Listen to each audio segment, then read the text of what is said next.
Hi guys, good morning from Dhaka, Bangladesh. By the time I'll upload these videos, hopefully it's going to be morning. So I'm wishing you good morning. I have two episodes for you today. The first episode is going to be this one, Asian part of the perfume industry. I received these bottles as gifts recently from my brother, Mr. Borno Dash. He's a younger brother. I would call him Borno. So he is in the game for I think last couple of years. I know him since. He I think recently started his page and business.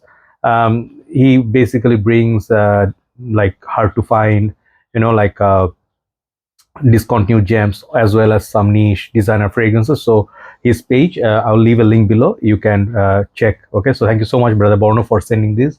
And I'm not sure if brother Mehdi Hasan, who's the owner of this house, is called the Indian Perfumery. His creations are these two fragrances that I'm about to review. Yesterday, I reviewed this on my Bengali channel for my Bangladeshi viewers. So the bottle that I have today, I have a little bit more information than yesterday what I had. These are 60 ml bottles. Doesn't come with any packaging, just the bottle itself. They have multiple bottle sizes, like I think 20, 30, 60 and 100, like that. So if I'm wrong about that, I'm sorry. So they have many more creations. So the two that I have today, this fragrance is going to look very beautiful. I think artisanal house, artisanal perfumery.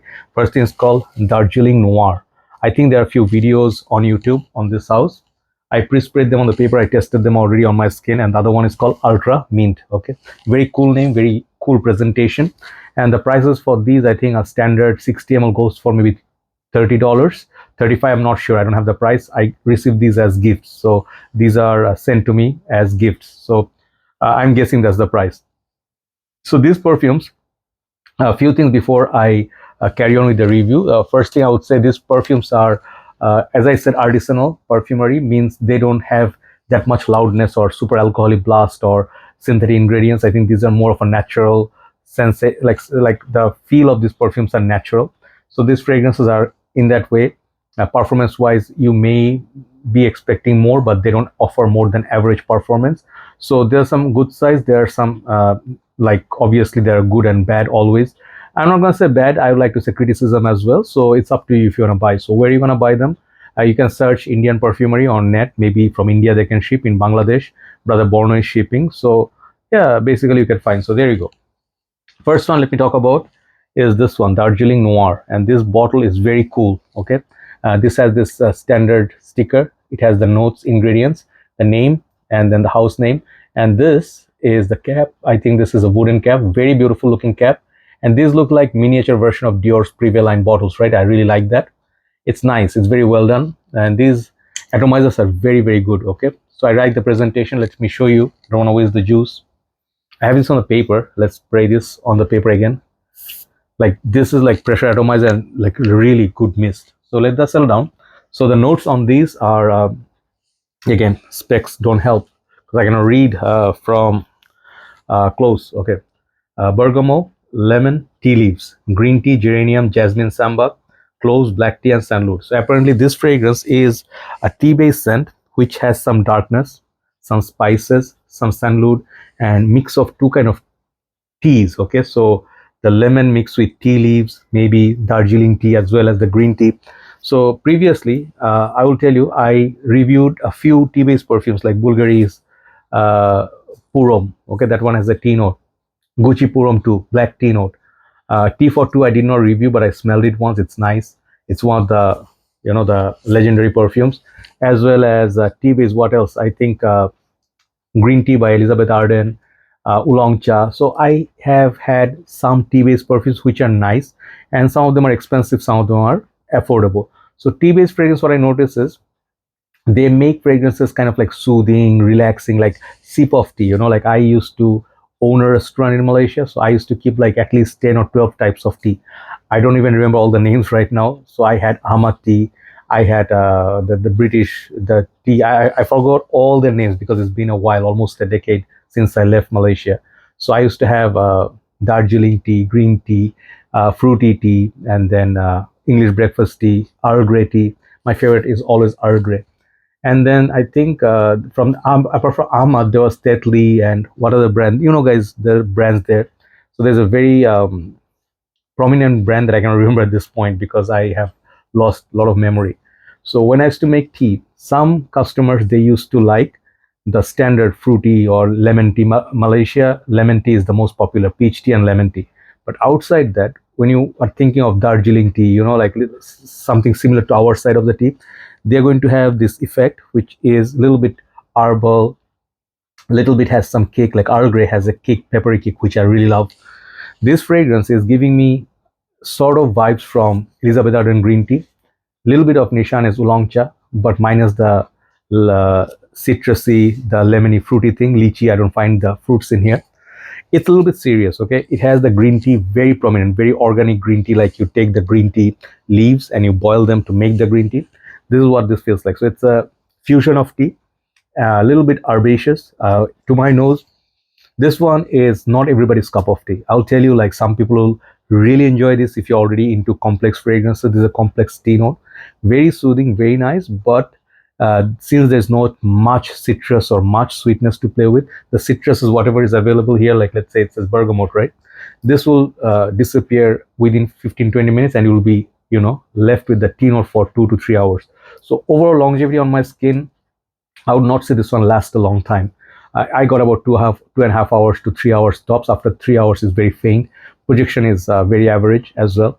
So why would you wear it? It's just like, let's say you wake up in the morning. The purpose of this fragrance, okay? I think you wake up in the morning. Let's say you drink water. My first like discipline, when I wake up, I drink a glass of water. This is my teachings from one of my teachers in my school, who said, son, when you wake up, first thing, don't brush your teeth, nothing. You just wake up and drink like blah blah blah, like you drink tea, not tea, water, and that will take out all the acid, whatever is in your mouth and your system. It will take it down, and it will also start the blood circulation very quickly. When I read later on that when you wake up, sorry, I'm talking a little bit extra, but from physicians or the doctors, they say when you wake up, do not wake up in a shock or a jump. When you're sleeping, suddenly if you jump from your sleep, it may cause like sometimes injuries, or sometimes it can have a pressure on the heart or the brain, because your blood circulation is not really fully, your body is not like actually like 100% awake or alert. Like old cars, when you start the old car engine, you have to leave it without the AC or whatever. Just let the car run for 5 minutes until the the meter goes like a little bit warm. Then you start the car and drive. That way, the car will be not shaking. So when I'm thinking, like when I wake up, first thing I drink the morning water, then wash my face, and then sit and do some Facebooking. Sorry, I am that dude. But if you are that person, you sit and do your yoga, you want to go for some morning walk, some cardio and some little bit light workout, with your dumbbells. And also, this is a fragrance you can definitely reach for. This is that early morning dew, like if it's a little bit quiet, you hear the birds. So if the sun is not up yet, but you see the sky is getting clearer, this is the fragrance I would say suits that. Very soothing perfume. And I think this fragrance, the complexity of this, there's not much spice to it. I smell some spice. I don't know what's causing it, but the tea, combination of the tea, and then hint of spice like cloves or something at the background, which is giving like sort of like a masala tea vibe, but not too much masala. If you mix masala, masala means spices in Hindi and Bengali, no, in Hindi and Urdu. But if you mix a little bit of citrus, few drops of lemon, but not overpowering the masala, this is that. Okay, so I like this. It's a very interesting perfume. Like it's very good for observation, and from time to time experiment or layer with the other fragrances. I think this fragrance may not pick you up compliments, but when I smell it for the first time from my brother Rangon, he sort of let me try this in a tea stall. I have that memory still, and I really, really was surprised to know that this is from nearby India, right?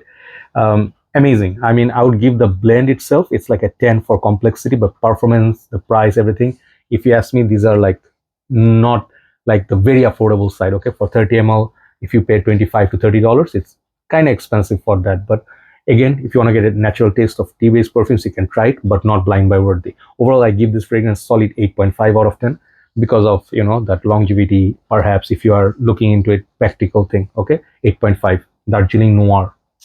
And Darjeeling is a place in India, by the way. India has a lot of beautiful places I never got to visit. Darjeeling, Shimla, Himachal. I talked to one of my brothers, perfume guru Nikhil Bhai. He says, bro, you come here, I'll show you real India, where the movie Three Idiots has been, their shooting was there. And it's sometimes unreal. Kashmir, I see like near Himalayas, so during the winter time, it's unreal how beautiful that is. Okay, so unfortunately sometimes we have these issues between countries, but I love to travel India and then enjoy their food as well, because India's lassi, great. So now next one, let me go with the next one. I'm liking to do review this way, I don't want to just go perfume talk only, because this house is from India and India is very close to us, like our neighbors, and we watch a lot of Hindi films. I know the language very well. I listen to Hindi songs. I'm very, very, very well connected with their culture. I watch their comedians, stand-up comedians are unbelievably good. Anyway, second one is Ultramint. This perfume, look at the color. It reminds me of one Dior Prevaline. I think they have this one green juice. I don't know what that smells like. I forgot the name as well.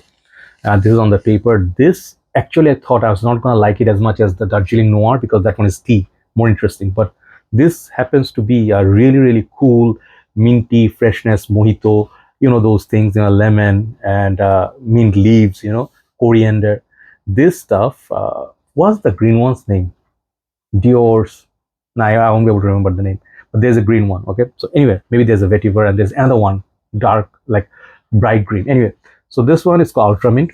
Let me read the notes. This one has frozen mint leaves, bergamot, mojito, Haitian vetiver, roux khas. Roux khas is vetiver actually.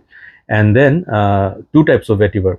Roux khas perhaps is from India. They do that very dark green. If I'm wrong, I'm not very, expert on athers and oils, but yeah. And the last one is called patchouli, the notes. So this one of my dear brothers, I think Mushfiq Bhai, he's also a fellow reviewer in Bangladesh. His channel is called Fragrance Booth.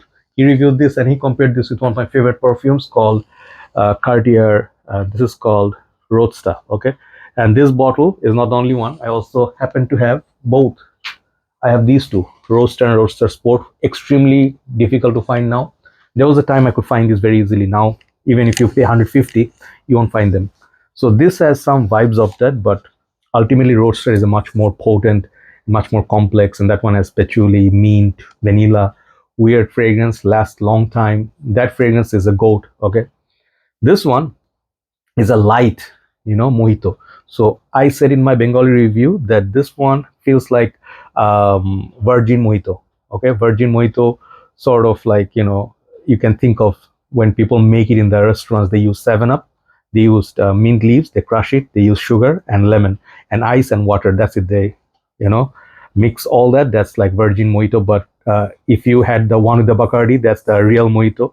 Man, one of the most refreshing one, like drink for summer. One thing. Another thing was, I think, something like, what is that? Pina colada is one, and there's one more with the red wine and all that. Few days back, I tried a perfume anyway, so I can remember. Maybe Virgin, no, not Virgin Mojito. Oh man, what was it called? Anyway, I can remember. Like Shirley's Temple. I don't remember. I'm sorry. Okay, so this one feels like the Virgin Mojito. Okay, so it's a very refreshing. Very much reminds me of one perfume from Guerlain. It has Templelun. I don't remember the name, and they had this nice minty one. You guys remember I reviewed that with that Guerlain's one of those cologne bottles, right? This one has a feel of that. Very nice, very green, very citrusy and wearable. Not much sweet. I get most of the greenness. The greenness comes from the mintiness as well as the vetiver. Very beautiful combination. And funny thing is, I like this so much more than Darjeeling Noir now because of the weather right now. It's very hot and humid, and this perfume will really, really be like one of the easiest fragrance to wear in the office. Just that keep a decant on the bottle. Maybe buy two 30 ml bottles, or sorry, 60 ml bottles. I keep one in the workplace, other one is at home, because it's not gonna last you all day. But if you get better performance, do let others know, right? So performance wise, these are not the ones that I would be very satisfied with, but the blend, you get this for the blend and then personal enjoyment. I would say I suggest this over the Darjeeling Noir out of the two. If you ask me to pick one favorite, this is really, really good. I don't want to use any slang words, but this is very nice, very beautiful. If you want to get like a more complex version, get Cartier Roadster. Okay, this is a perfume. This is one of those designers that is niche level or next level. Okay, but for the price, this is so nice. Okay, very, very good fragrance, and I give this as overall score of 9 for what this one offers. Even the performance is even little bit less than Darjeeling Noir, but performance is not the category. I'm giving these based on the merit of the smell and the blending. So well done, Mehdi bhai. Thank you so much for sending me these way, sending these my way. And thank you, brother Borno, and thank you, brother Rongon, and also brother Mushfiq for reviewing this. And whole community, I'm thankful to all of you. I am getting to experience something different. Take care. Have a nice day. See you soon. Bye bye.